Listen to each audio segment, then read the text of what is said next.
Jumpa lagi di Vestok, channel yang membahas mengenai keuangan, bisnis, dan juga investasi. Terima kasih pada Bapak Ibu yang sudah klik video ini untuk kembali kita belajar bersama-sama melalui playlist bedah emiten. Jadi kita sekarang mulai perbanyak dulu pembahasan bedah emiten ya Bapak Ibu. Karena sebentar lagi kan suku bunga turun dan seharusnya akan banyak saham-saham yang bisa kita koleksi, kita bisa cermati untuk bisa performing lebih bagus ya. Karena itu bisa mempercepat laju ekonomi dengan lebih baik. Di kesempatan kali ini kita akan membahas salah satu bank yang mana holding perusahaan ini menjadi salah satu yang terbesar juga di dunia, punya reputasi yang bagus ya. Emiten ini adalah BDMN atau Bank Danamon. Nah, di sini kita akan belajar bersama untuk mengetahui kira-kira apakah Bank Danamon ini layak untuk kita cermati atau bahkan kita koleksi atau justru tidak layak. Jadi pastikan Bapak Ibu stay tune dan tonton sampai akhir ya Bapak Ibu. Bagi Bapak Ibu yang baru join, langsung saja klik subscribe karena nanti setiap minggu kita akan membahas video-video mengenai keuangan, bisnis, dan juga investasi. Dan bagi Bapak Ibu yang sudah berkomentar untuk ada request, itu kita sudah baca ya Bapak Ibu. Tentu kita akan urutkan berdasarkan prioritas kondisi market dan request dari Bapak Ibu semua. Jadi bagi yang belum dibahas ya pada akhirnya, pada gilirannya kita akan bahas ke Bapak Ibu. BDMN atau Bank Danamon ini didirikan pada tahun 1956 dan kini telah menjadi salah satu lembaga keuangan terbesar di Indonesia.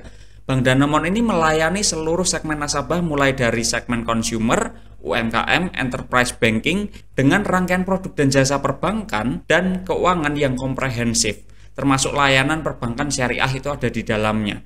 Selain itu, Bank Danamon juga menyediakan pembiayaan otomotif dan juga barang-barang consumer melalui anak perusahaan Adira Finance.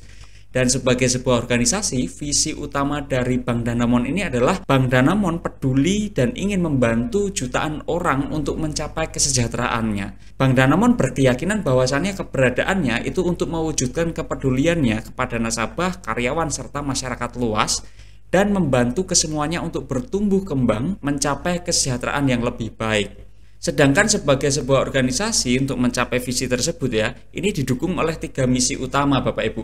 Yang pertama adalah Bank Danamon bertekad menjadi lembaga keuangan terkemuka di Indonesia yang keberadaannya diperhitungkan. Yang kedua, Bank Danamon menjadi sebuah organisasi yang berpusat pada nasabah yang melayani semua segmen dengan menawarkan nilai yang unik untuk masing-masing segmen berdasarkan keunggulan penjualan dan pelayanan serta didukung oleh teknologi kelas dunia.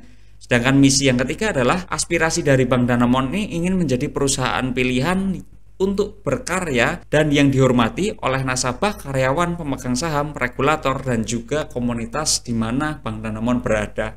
Kalau kita melihat visinya ya, secara pribadi saya kurang suka Bapak Ibu, karena tidak spesifik. Kenapa demikian? Karena kalau kita lihat ya, Bank Danamon kan ingin membantu jutaan orang untuk mencapai kesejahteraannya. Berarti dengan kata lain, kalau Bank Danamon sudah punya 1 juta konsumen kan sudah jutaan ya. Berarti sudah tercapai visinya. Organisasinya pasti tidak akan ada gairah untuk mencapai yang lebih besar karena sudah mencapai visi. Nah, itu salah satu sudut pandang yang menurut saya ini kurang clear. Sedangkan misinya ya saya rasa cukup oke. Tetapi kembali kita sampaikan bahwasannya ini preferensi saja. Kalau saya disuruh berkomentar ya saya kurang suka dengan visinya Bapak Ibu. Dan di sini kita sudah mengetahui profil perusahaannya, kita akan masuk ke pemilik perusahaannya. Lalu siapa pemilik dari Bank Danamon sendiri ya? Kalau kita melihat laporan keuangannya, Bank Danamon ini pada akhirnya dimiliki oleh MUFG Bank Limited atau Mitsubishi UFJ Financial Group Inc. ya Bapak Ibu. Ini adalah salah satu grup keuangan terkemuka di dunia, berkantor pusat di Tokyo dengan sejarah lebih dari 360 tahun. MUFG ini punya jaringan global dengan lebih dari 2000 lokasi di lebih dari 40 negara Bapak Ibu. Dan grup MUFG ini memiliki sekitar 120.000 karyawan dan menawarkan berbagai macam layanan seperti perbankan komersial, perbankan perwalian, sekuritas, kartu kredit, pembiayaan konsumer, manajemen aset, dan sewa usaha. Kalau kita lihat komponen pemegang saham lainnya, di masyarakat itu cukup kecil ya, sekitar 7%-an sekian. Sedangkan dari sisi direksi, sebagian memiliki saham dari BDMN, tetapi porsinya juga tidak signifikan Bapak Ibu. Artinya memang dominasinya sangat kuat dimiliki oleh MUFG Bank Limited. Sedangkan struktur organisasinya, di sini ada Bapak Yasushi Itagaki sebagai komisaris utama dan juga Bapak Daisuke Ejima itu sebagai direktur utama. Jumlah komisarisnya ada sekitar 6 orang dan juga jumlah direksinya ada sekitar 9 orang. Kalau kita melihat jumlah komisarisnya ya relatif cukup oke jumlahnya ya. Sedangkan kalau direksinya ini sedikit terlalu banyak karena di 9 orang tapi masih oke lah. Dan tidak ada perubahan Dewan Komisaris pada Desember 2023 ke Juni 2024, tapi ada perubahan direksinya. Di poin nomor 1, ini di tahun 2023 di Bapak Naoki ya. Masa jabatan Bapak Naoki ini berakhir efektif pada 1 April 2024 Bapak Ibu. Yang mana sudah disahkan dari hasil keputusan RPS pada 22 Maret 2024. Lalu nomor 2, pengangkatan Bapak Jin Yoshida ini berdasarkan keputusan RPS 22 Maret 2024 dan sudah efektif 11 Juli 2024 lalu dan sudah lulus fit and proper test dari OJK ya. Selanjutnya kita akan bahas profil dari Bapak Itagaki dan juga Bapak Ejima. Bapak Ibu juga perlu mengetahui profil dari masing-masing komisaris dan direktur untuk mendapatkan gambaran yang lebih solid mengenai manajemen yang ada di BDMN ya Bapak Ibu. Kita mulai pembahasannya dari Bapak Itagaki dulu. Bapak Yasushi Itagaki ini sebagai komisaris utama sejak 2023. Beliau adalah warga negara Jepang, usia 59 tahun dan domisilinya di Jepang Bapak Ibu. Pendidikan dan sertifikasi beliau lulusan sarjana hukum dari Kyoto University pada tahun 1987. Riwayat jabatannya cukup banyak, jadi di sini tidak semua informasi kita lampirkan ya. Sebelumnya beliau pernah menjabat sebagai direktur utama di Bank Danamon, sebagai direkturnya, sebagai Managing Executive Officer pada MUFG Bank, sebagai Deputy Chief Executive Unit Bisnis Perbankan Komersial Global dari MUFG Bank, serta pernah menjabat juga sebagai Executive Officer dari MUFG Bank, dan yang lain sebagainya. Bapak Ibu bisa cek juga di laporan tahunannya ya. Serta beliau juga punya rangkap jabatan sebagai Senior Managing Corporate Executive, Group Chief Operation Officer International, Group Head of Global Commercial Banking, dan ini pada Mitsubishi UFJ Financial Group ya. Dan ada riwayat jabatan lainnya, Bapak Ibu bisa cek satu persatu di laporan tahunannya. Sedangkan dari sisi Bapak Emija sendiri, beliau adalah direktur utama, usia sekitar 55 tahun. Beliau warga negara Jepang juga, tapi domisili di Indonesia ya. Pendidikan beliau cukup bagus, yaitu adalah Bachelor of Economics dari University of Tokyo di Jepang. Sedangkan S2-nya adalah Master of Business Administration dari University of Michigan di Amerika Serikat, Bapak Ibu. Riwayat jabatannya, beliau pernah menjabat sebagai Regional Executive MUFG Bank di Asia Pasifik. Ini areanya cukup luas ya. Beliau juga pernah menjabat sebagai Country Head of Indonesia untuk MUFG Cabang Jakarta, Deputy General Manager Corporate Banking Divisi Asia and Oceania, dan yang lain sebagainya ya. Serta rangkap jabatannya, beliau menjadi komisaris utama dari Adira Bapak Ibu. Dan Bapak Itagaki dan juga Bapak Emija ini punya latar belakang pengalaman yang luas, terutama karena induk dari Bank Danamon ini adalah perusahaan yang cukup kuat di dunia ya Bapak Ibu.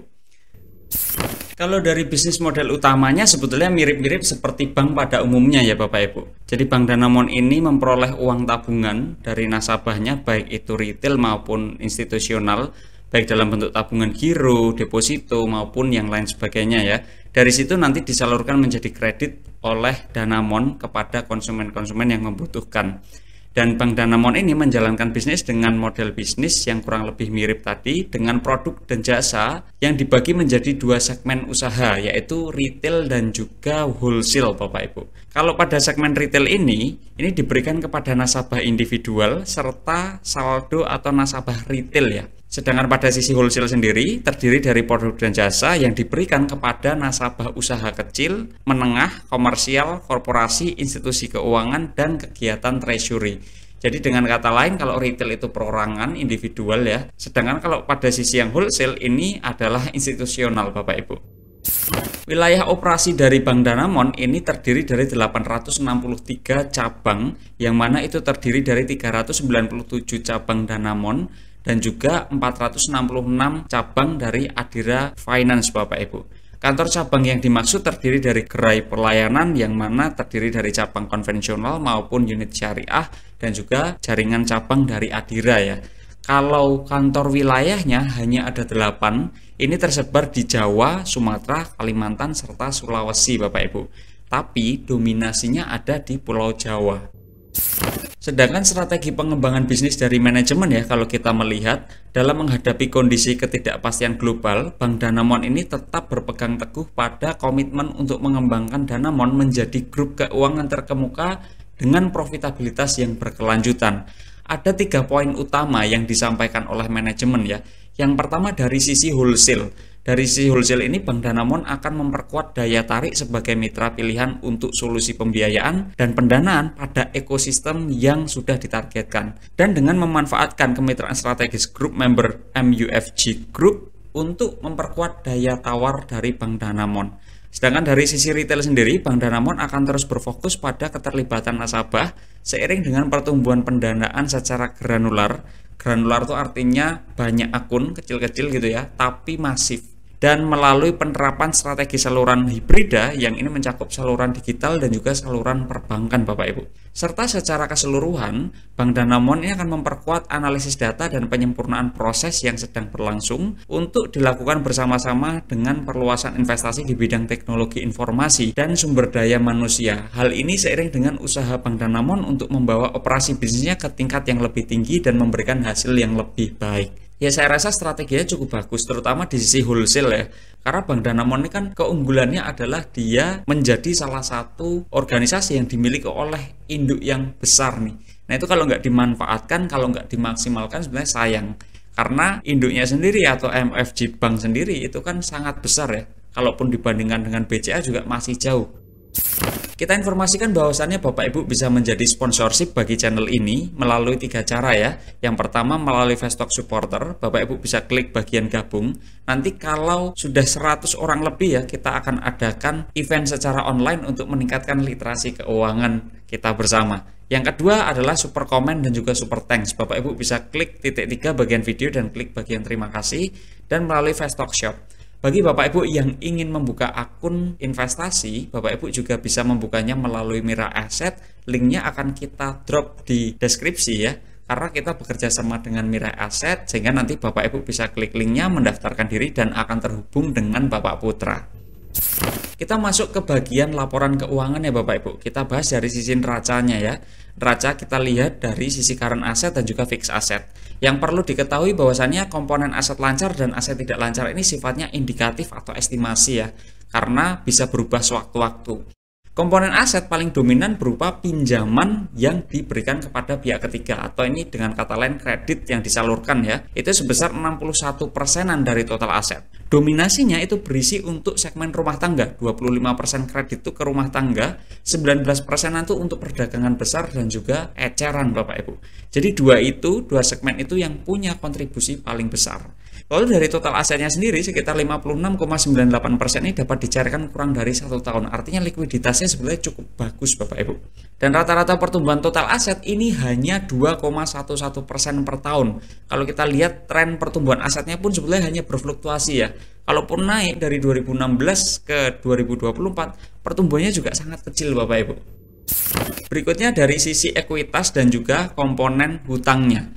Utang jangka pendek dan juga utang jangka panjang ini juga sifatnya estimasi Bapak Ibu. Dari sisi liabilitas atau utang ini, Bank Danamon ini paling banyak memperolehnya dari simpanan nasabah. Itu sebesar 78,95%. Tetapi dari simpanan nasabah tersebut ya, 36%-nya itu dapat dicairkan lebih dari 12 bulan. Artinya Bank Danamon itu bisa dalam tanda kutip mengunci tabungan-tabungan nasabahnya itu lebih dari 12 bulan. Ya ini dengan deposito maupun dengan yang lainnya ya. Selain itu, rata-rata pertumbuhan total liabilitas itu sekitar 1,58% saja per tahunnya. Artinya cukup kecil ya. Lalu rata-rata pertumbuhan ekuitasnya sekitar 4,38% per tahun Bapak Ibu. Dari sisi laba rugi, kita bisa ketahui laba rugi dari revenue, operating profit, dan juga net profit. Rata-rata pertumbuhan revenue dalam 11-12 tahun terakhir sebetulnya hanya berfluktuasi saja dengan tingkat pertumbuhan sekitar 0,96% per tahun Bapak Ibu. Dan rata-rata pertumbuhan laba operasinya di minus, jadi nggak tumbuh tapi malah turun ya, rata-ratanya di minus 3,18% per tahun. Sedangkan rata-rata pertumbuhan laba bersihnya itu minus di 2,94% per tahun. Kinerja BDMN ini hanya berfluktuasi saja Bapak Ibu, dan justru labanya relatif turun.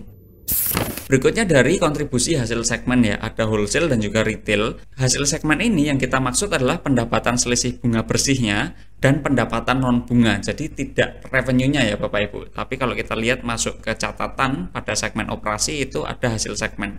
Dan kontribusi utama pada hasil segmen ini adalah pada segmen retail, yaitu sebesar 74,68% dari total hasil segmen. Rata-rata pertumbuhannya minus 0,68% per tahun. Lalu kontributor berikutnya yaitu pada segmen wholesale, ini 25% saja dari hasil segmen ya. Rata-rata pertumbuhannya tapi lebih tinggi di 5,91% per tahun. Dan segmen retail itu cenderung turun dalam 11-12 tahun terakhir, sedangkan pada segmen wholesale ini trennya ada pertumbuhan. Mungkin ini yang harus dikejar oleh Bank Danamon ya, karena kalau kita melihat retailnya sendiri mereka dalam tanda kutip ya sudah kalah saing nih dengan bank-bank yang lainnya. Selanjutnya kita bahas dari sisi kontribusi beban dan juga biaya ya. Kontribusi beban dan biaya ini kita hitung total sampai kita peroleh laba periode berjalan.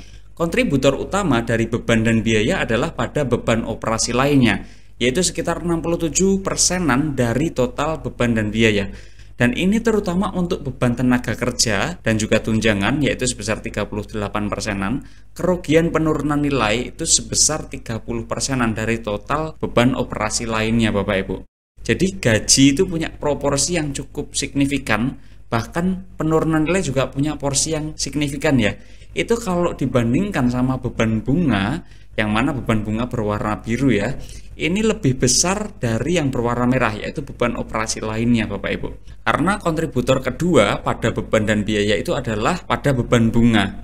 Dan ini menandakan bahwasannya dana kelola dari Bank Danamon sendiri relatif masih terlalu rendah. Jadi biaya operasionalnya bisa lebih tinggi dibandingkan COGS yang dimiliki oleh Bank Danamon. Ini menandakan harus secara agresif Bank Danamon itu mencari nasabah karena ini biaya operasionalnya sudah terlalu tinggi dibandingkan COGS-nya. Dari sisi non-performing loan kita lihat gross NPL dan juga net NPL. Ini sudah sering kita bahas tapi di sini kita sampaikan lagi perbedaannya apa sih? Gross NPL itu adalah total kredit yang bermasalah termasuk beban bunga dan beban biaya lainnya yang belum dibayar ya. Sedangkan net NPL itu adalah jumlah kredit bermasalah yang telah dikurangi dengan cadangan kerugian yang dialokasikan oleh bank. Nah, rata-rata gross NPL dari Bank Danamon sendiri pada level yang cukup moderat, yaitu dalam 11-12 tahun terakhir rata-ratanya sekitar 2,80% Bapak Ibu. Di kuartal 2 2024, gross NPL-nya di angka 2,22%. Ini lebih baik dibandingkan Bank BTN kemarin yang kita bahas ya. Tapi kalau dibandingkan seperti Bank BCA ya masih jauh di bawahnya Bapak Ibu. Kalau kita lihat, segmen kredit yang berkontribusi lebih besar terhadap gross NPL ini adalah pada segmen rumah tangga. Dengan kata lain, segmen rumah tangga ya banyak yang kreditnya itu bermasalah Bapak Ibu. Lalu dari sisi kontribusi laba sebelum pajak ya, kontributor utama laba sebelum pajak itu adalah pada segmen wholesale. Padahal tadi di hasil usaha, segmen wholesale itu kan kontribusinya lebih kecil ya, yang lebih besar kan retail. Tapi pada laba sebelum pajak, kontributornya justru lebih besar dari segmen wholesale Bapak Ibu. Yang mana ini juga punya rata-rata pertumbuhan positif sekitar 6,02% per tahun. Sedangkan pada segmen retail itu kontribusinya sekitar 48%-an dengan rata-rata pertumbuhannya minus 9,78% per tahun. Artinya pada segmen retail Bank Danamon sudah banyak mengalami pukulan, banyak mengalami kekalahan ya Bapak Ibu. Trennya ada penurunan dan tidak ada konsistensi untuk bisa keep up. Hanya sekedar stagnan saja nggak bisa. Ini terus mengalami tren penurunan. Pada tahun 2020 dan 2021 pada segmen retail juga mengalami pukulan yang sangat dalam ya. Jadi segmen retail laba sebelum pajaknya itu minus atau negatif Bapak Ibu. Masih ketolong dari segmen wholesale yang surplus cukup signifikan Bapak Ibu. Sedangkan pada margin per segmen, margin laba yang kita maksud itu adalah margin laba tahun berjalan dibandingkan dengan hasil usahanya ya. Margin laba dari segmen retail itu selalu lebih rendah dibandingkan dengan segmen wholesale Bapak Ibu, yaitu rata-ratanya sekitar 14%-an. Sedangkan pada segmen wholesale rata-rata marginnya itu sekitar 46,52%. Jadi sebetulnya B2B atau wholesale sendiri yang menjadi tulang punggung dari Bank Danamon yang harusnya difokuskan oleh Bank Danamon.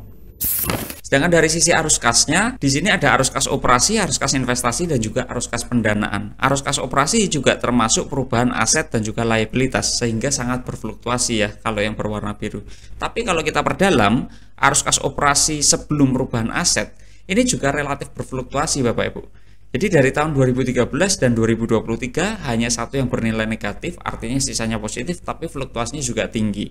Dan Bank Danamon sendiri ini relatif rutin dalam membagikan dividen kepada pemegang sahamnya.